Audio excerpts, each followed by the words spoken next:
Frequência vibracional, Penny Pearce, capítulo 3. Conscientizando-se de hábitos emocionais. As emoções não são ruins. Nas raízes de nossas emoções estão energias primais que podem ser usadas frutiferamente. Com efeito, a energia da iluminação provém das mesmas origens naturais que dão lugar a nossas paixões e emoções cotidianas. James Elshing, médico. Recentemente, aconselhei uma adolescente que estava interessada na intuição. Apesar dos piercings nos lábios e da sombra preta, os olhos de Megan resplandeciam de beleza e sua mente era incrivelmente aberta. Ela deu de ombros quando lhe perguntei que tipo de perguntas tinha mas na metade da sessão pensou em uma coisa. Às vezes tem uma sensação súbita de que tudo vai dar errado, como se o que é bom fosse se estragar. O que provoca isso? Por que sempre tenho medo de que meu namorado esteja namorando outras garotas? Só que ele não está, e acho que estou prejudicando nosso relacionamento.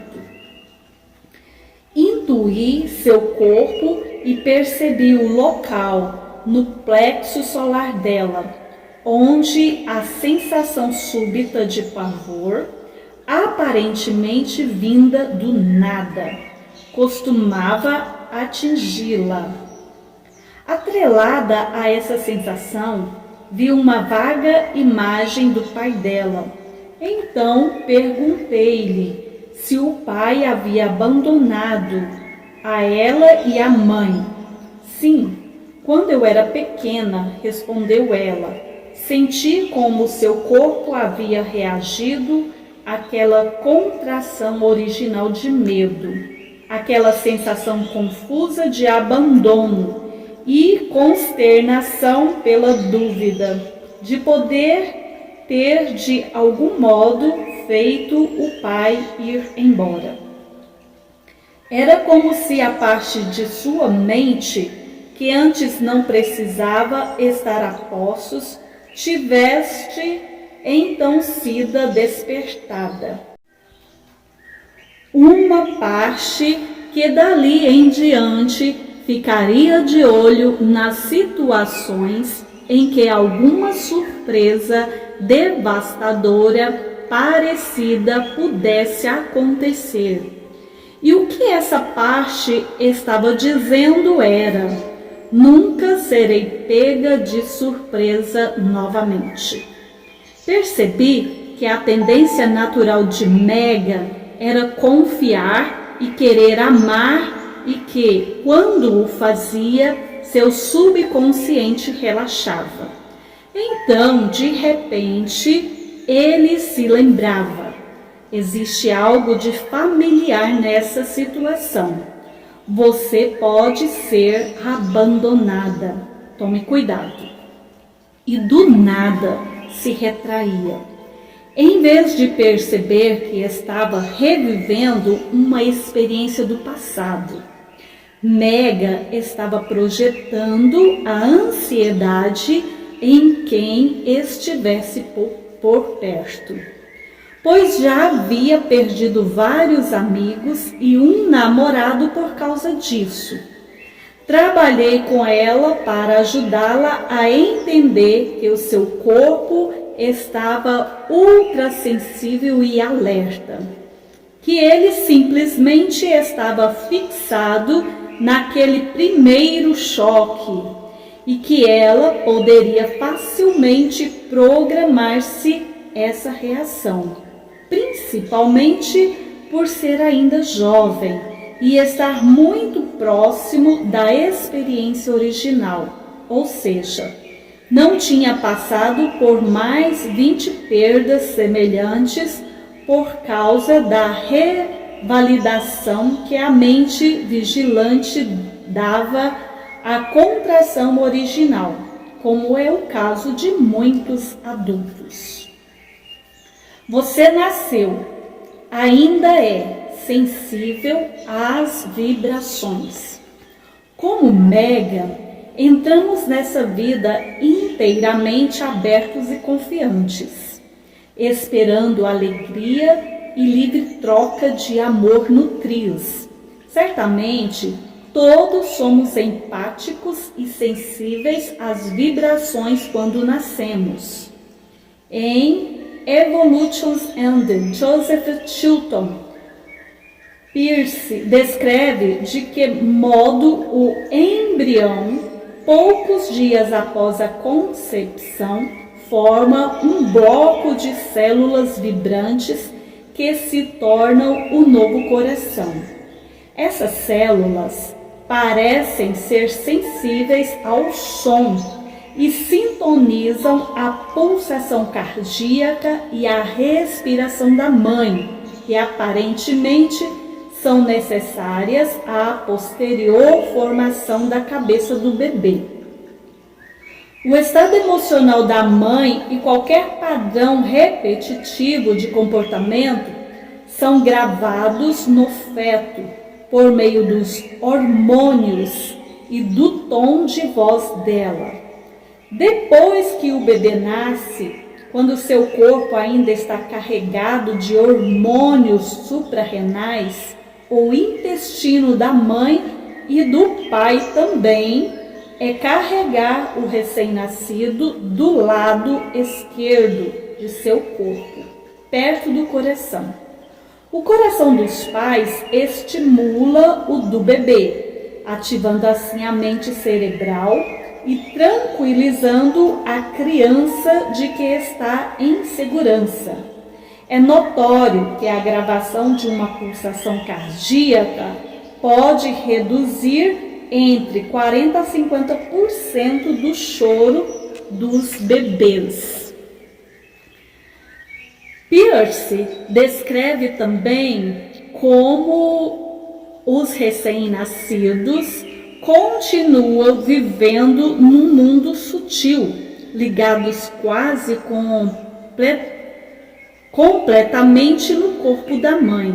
Ele diz: quando a esfera sutil dela se sobrepõe à do bebê, ocorre uma comunicação muito importante. Essa comunicação sutil pode estar abaixo do nível de percepção da mãe, mas é o único nível de percepção inteiramente ativo do bebê. Então, a capacidade de intuir de coração para coração, de filho para mãe e de mãe para filho, é o nosso método original de crescimento e sobrevivência. No livro Emotion Intelligence, Daniel Goleman descreve como os bebês e as crianças pequenas costumam demonstrar uns para os outros laços empáticos. Praticamente desde o dia em que nascem os bebês, ficam perturbados quando ouvem outro bebê chorando e reagem a uma perturbação sentida por aqueles que estão em torno deles, como se esse incômodo estivesse acontecendo neles próprios, chorando ao verem que outra criança está chorando. As crianças muitas vezes imitam a aflição que vem em outra criança. Por exemplo, quando outra criança fere um dedo, um bebê de 1 ano pode pôr próprio dedo na boca para ver se dói também. Além disso, ele pode dar ao outro bebê um brinquedo ou afagar-lhe a cabeça quando ele chora. Segundo Goleman, Quando tem um pouco mais de idade, as crianças começam a entender que a aflição de uma pessoa está relacionado à sua situação na vida, podendo sentir solidariedade por todo um grupo, como os pobres ou excluídos. Ao que parece, a empatia e a sensibilidade vibracional são tendências humanas fundamentais, cujas origem remontam ao útero. Todos precisamos aprender a ouvir uns aos outros com compreensão e compaixão, para poder executar aquilo que o outro está sentindo.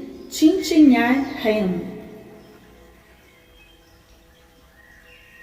A psicóloga Eliane Aron afirma que os adultos extremamente sensíveis compõem aproximadamente entre 15 a 20% da população.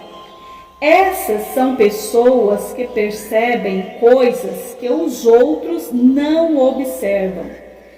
Têm profunda compreensão de qualquer ambiente e seus problemas e potenciais, e geralmente precisam de mais tempo e espaço para processar o que absorvem. As pessoas extremamente sensíveis ficam facilmente superestimuladas a níveis penosos e paralisantes. Além disso, muitas vezes são naturalmente introvertidas, intuitivas, visionárias e envolvidas com sua vida anímica e espiritual. Segundo Carl Jung, as pessoas extremamente sensíveis são mais influenciadas pelo inconsciente, que lhes dá acesso às informações importantes que podem conter revelações proféticas. Conforme a pesquisa de Aron, o tipo moderadamente sensível compõe 30% dos entrevistados. Ela afirma que os restantes 50% julgam não ser sensíveis ou nem um pouco sensíveis. Talvez fôssemos mais empáticos e conscientemente sensíveis se nossa cultura não fosse tão analítica, materialística e competitiva. Talvez em parte tenhamos sido treinados para não ser assim. Nossas escolas priorizam a capacidade matemática e informática em detrimento da arte e da literatura, e o esporte em detrimento da apreciação da dança e da música. Mas aí as feridas precoces das famílias problemáticas, como no caso de Megan, podem nos fechar e obrigar-nos a viver só na cabeça, adotando compensações ou mesmo a viver fora do corpo, em estados dissociativos. No entanto, dadas as nossas raízes puramente vibracionais, parece inacreditável que possamos tornar-nos insensíveis ao conhecimento de outras pessoas por meio da vibração e da ressonância, especialmente agora que as frequências dentro e fora de nós estão se acelerando. Suspeito que hoje em dia um percentual muito maior de pessoas estão entrando na categoria das pessoas extremamente sensíveis. À medida que o estoicismo desmorona e os hábitos emocionais prejudiciais que cultivamos para nos proteger, como as dependências, a reclusão e a agressividade, para citar alguns, deixam de funcionar. As mulheres são mais sensíveis que os homens? Eliane Eron descobriu que ao atingir a idade escolar, a maioria das pessoas extremamente sensíveis havia se tornado introvertida, mas as meninas tinham mais liberdade para exprimir a emoção e podiam até perder o controle ou ficar indefesas, ao passo que os meninos tinham de ser mais estoicos para sobreviver. Daniel Goleman resume o papel do gênero na capacidade emocional e empática quando diz: há bem mais semelhanças que diferenças. Alguns homens são tão empáticos quanto a mulher de maior sensibilidade interpessoal, enquanto algumas mulheres têm tanta capacidade de suportar o estresse quanto o homem de maior resistência emocional. Na verdade, em média, quando se examina a pontuação geral de homens e mulheres, os pontos fortes e fracos se equivalem, de modo que, em termos da total inteligência emocional, não há diferença entre os sexos. É comum presumir-se que as mulheres sejam mais intuitivas que os homens. É verdade que, pelo fato de terem mais fibras conectando os dois hemisférios do cérebro, as mulheres têm um modo de perceber mais bilateral, ou seja, elas percebem ambos os lados de uma só vez. Os homens tendem a perceber unilateralmente, um lado de cada vez. Por isso, as mulheres acham difícil sentir-se separadas do ambiente e das outras pessoas. E por meio dessa afinidade, elas recebem muitas informações sutis. Os homens podem ser tão intuitivos quanto elas, mas precisam fazer uma opção consciente por entrar no modo intuitivo, já que a percepção compartimentalizada é mais natural neles. Talvez essa diferença tenha relação igualmente com nossas tendências naturais à sensibilidade. Quanto você é sensível? Tanto quanto pude observar, somos todos igualmente sensíveis ou não estaríamos vivos. Alguém tem ideia de quantas vezes instintivamente evitou o perigo ou as situações que não lhe convinham? E de que quantas vezes, com precisão, escolheu aquilo que o favorecia? Claro, cometemos erros, mas porque somos sensíveis, aprendemos com eles. Eu prefiro reenquadrar a sensibilidade de tal modo que, em vez de classificarmos como extremamente sensíveis, moderadamente sensíveis ou insensíveis, possamos pensar em graus de consciência acerca de nossa sensibilidade. Nossa sensibilidade está sempre trabalhando, embora estejamos relativamente conscientes ou inconscientes disso.